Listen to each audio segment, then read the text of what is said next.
تب یوسف نے آ کر فرعون کو خبر دی کہ میرا باپ اور میرے بھائی اور ان کی بھیڑ بکریاں اور گائے بیل اور ان کا سارا مال و متاع ملک کنعان سے آ گیا ہے، اور ابھی تو وہ جشن کے علاقہ میں ہے۔ پھر اس نے اپنے بھائیوں میں سے 5 کو اپنے ساتھ لیا اور ان کو فرعون کے سامنے حاضر کیا، اور فرعون نے اس کے بھائیوں سے پوچھا، تمہارا پیشہ کیا ہے؟ انہوں نے فرعون سے کہا، تیرے خادم چوپان ہیں جیسے ہمارے باپ دادا تھے۔ پھر انہوں نے فرعون سے کہا کہ ہم اس ملک میں مسافرانہ طور پر رہنے آئے ہیں، کیونکہ ملک کنعان میں سخت کال ہونے کی وجہ سے وہاں تیرے خادموں کے چوپایوں کے لیے چرائی نہیں رہی،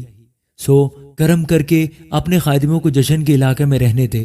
تب فرعون نے یوسف سے کہا کہ تیرا باپ اور تیرے بھائی تیرے پاس آ گئے ہیں، مصر کا ملک تیرے آگے پڑا ہے، یہاں کے اچھے سے اچھے علاقہ میں اپنے باپ اور اپنے بھائیوں کو بسا دے، یعنی جشن ہی کے علاقہ میں ان کو رہنے دے، اور اگر تیری دانست میں ان میں ہوشیار آدمی بھی ہوں تو ان کو میرے چوپایوں پر مقرر کر دے۔ اور یوسف اپنے باپ یعقوب کو اندر لایا اور اسے فرعون کے سامنے حاضر کیا، اور یعقوب نے فرعون کو دعا دی۔ اور فرعون نے یعقوب سے پوچھا کہ تیری عمر کتنے سال کی ہے؟ یعقوب نے فرعون سے کہا، میری مسافرت کے برس 130 ہیں، میری زندگی کے ایام تھوڑے اور دکھ سے بھرے ہوئے ہیں، اور ابھی یہ اتنے ہوئے بھی نہیں ہیں جتنے میرے باپ دادا کی زندگی کے ایام ان کے دور مسافرت میں ہوئے۔ اور یعقوب فرعون کو دعا دے کر اس کے پاس سے چلا گیا، اور یوسف نے اپنے باپ اور بھائیوں کو بسا دیا، اور فرعون کے حکم کے مطابق رامسیس کے علاقہ کو، جو ملک مصر کا نہایت زرخیز خطہ ہے، ان کی جاگیر ٹھہرایا۔ اور یوسف اپنے باپ اور اپنے بھائیوں اور اپنے باپ کے گھر کے سب آدمیوں کی پرورش ایک ایک کے خاندان کی ضرورت کے مطابق اناج سے کرنے لگا، اور اس سارے ملک میں کھانے کو کچھ نہ رہا، کیونکہ کال ایسا سخت تھا کہ ملک مصر اور ملک کنعان دونوں کال کے سبب سے تباہ ہو گئے تھے، اور جتنا روپیہ ملک مصر اور ملک کنعان میں تھا وہ سب یوسف نے اس غلہ کے بدلے جسے لوگ خریدتے تھے لے کر جمع کر لیا، اور سب روپے کو اس نے فرعون کے محل میں پہنچا دیا۔ اور جب وہ سارا روپیہ جو مصر اور کنعان کے ملکوں میں تھا خرچ ہو گیا تو مصری یوسف کے پاس آ کر کہنے لگے، ہم کو اناج دے، کیونکہ روپیہ تو ہمارے پاس رہا نہیں، ہم تیرے ہوتے ہوئے کیوں مریں؟ یوسف نے کہا، اگر روپیہ نہیں ہے تو اپنے چھپائے دو اور میں تمہارے چھپایوں کے بدلے تم کو اناج دوں گا۔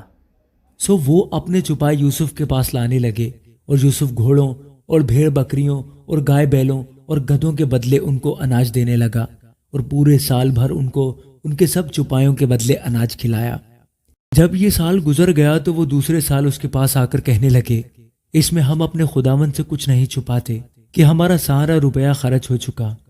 اور ہمارے چھپایوں کے گلوں کا مالک بھی ہمارا خداوند ہو گیا ہے، اور ہمارا خداوند دیکھ چکا ہے کہ اب ہمارے جسم اور ہماری زمین کے سوا کچھ باقی نہیں،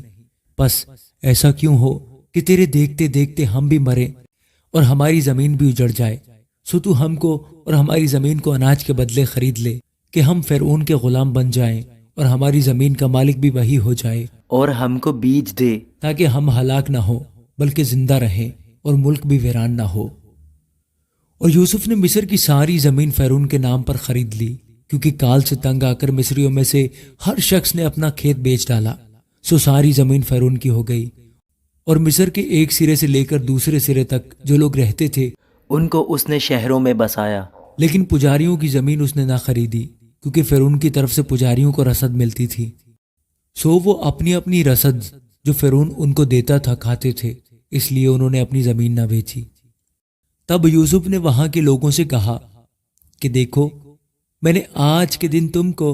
اور تمہاری زمین کو فرعون کے نام پر خرید لیا ہے، سو تم اپنے لیے یہاں سے بیج لو اور کھیت بو ڈالو، اور فصل پر 5واں حصہ فرعون کو دے دینا، اور باقی 4 تمہارے رہے، تاکہ کھیتی کے لیے بیج کے بھی کام آئے، اور تمہارے گھر کے آدمیوں اور تمہارے بال بچوں کے لیے کھانے کو بھی ہوں۔ انہوں نے کہا، تو نے ہماری جان بچائی ہے، ہم پر ہمارے خداوند کے کرم کی نظر رہے، اور ہم فرعون کے غلام بنے رہیں گے۔ اور یوسف نے یہ آئین جو آج تک ہے مصر کی زمین کے لیے ٹھہرایا کہ فرعون پیداوار کا 5واں حصہ لیا کرے، سو فقط پجاریوں کی زمین ایسی تھی جو فرعون کی نہ ہوئی، اور اسرائیلی ملک مصر میں جشن کے علاقہ میں رہتے تھے، اور انہوں نے اپنی جائیدادیں کھڑی کر لیں، اور وہ بڑھے اور بہت زیادہ ہو گئے، اور یعقوب ملک مصر میں 17 برس اور جیا، سو یعقوب کی کل عمر 147 برس کی ہوئی،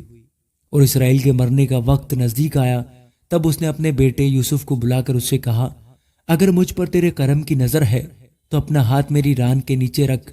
اور دیکھ، مہربانی اور صداقت سے میرے ساتھ پیش آنا، مجھ کو مصر میں دفن نہ کرنا، بلکہ جب میں اپنے باپ دادا کے ساتھ سو جاؤں تو مجھے مصر سے لے جا کر ان کے قبرستان میں دفن کرنا۔ اس نے جواب دیا، جیسا تو نے کہا ہے میں ویسا ہی کروں گا۔ اور اس نے کہا کہ تم مجھ سے قسم کھا، اور اس نے اس سے قسم کھائی۔ تب اسرائیل اپنے بستر پر سرانے کی طرف سجدہ میں ہو گیا۔ آمین۔